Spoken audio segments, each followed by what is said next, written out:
আসসালামু আলাইকুম এভরিওয়ান, স্বাগতম আপনাকে আরও একটি নতুন ভিডিওতে।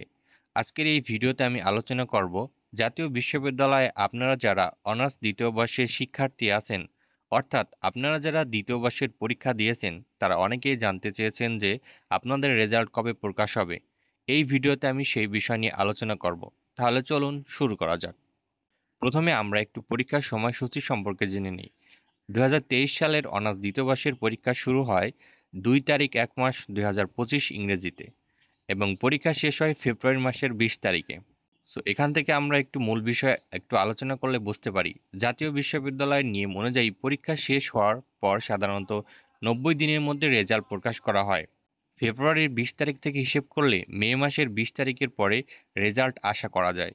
গত কয়েক বছরের ডেটা বিশ্লেষণ করলে এই সময়সীমার সঠিকতা দেখা যায়। মনে রাখবেন, জাতীয় বিশ্ববিদ্যালয়ের রেজাল্ট প্রকাশের দিন সকালেই ওয়েবসাইটে একটি অফিসিয়াল নোটিশ দেওয়া হয়। সাধারণত সন্ধ্যা 7টার পর থেকে রেজাল্ট চেক করা যায়, তাই হঠাৎ করে নোটিশ দেখে আতঙ্কিত হবেন না। সো নির্ভরযোগ্য সূত্রে জানা যায় মে মাসের শেষ সপ্তাহে রেজাল্ট প্রকাশ হতে পারে, বা মে মাসের শেষের দিকে আপনাদের অনার্স দ্বিতীয় বর্ষের পরীক্ষার রেজাল্ট প্রকাশ হতে পারে।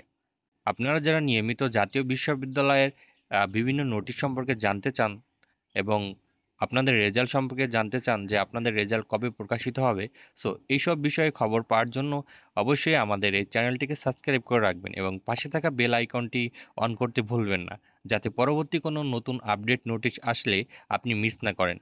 সো অবশ্যই এই ভিডিওটি যদি ভালো লাগে তাহলে অবশ্যই একটি লাইক করবেন, কমেন্ট করবেন এবং সাবস্ক্রাইব করতে ভুলবেন না। আর সবশেষে এই ভিডিওটি আপনার বন্ধুদের মাঝে শেয়ার করুন, হয়তো তারাও জানতে পারবে যে তাদের অনার্স দ্বিতীয় বর্ষ পরীক্ষার রেজাল্ট কবে দিবে বা কবে প্রকাশিত হবে।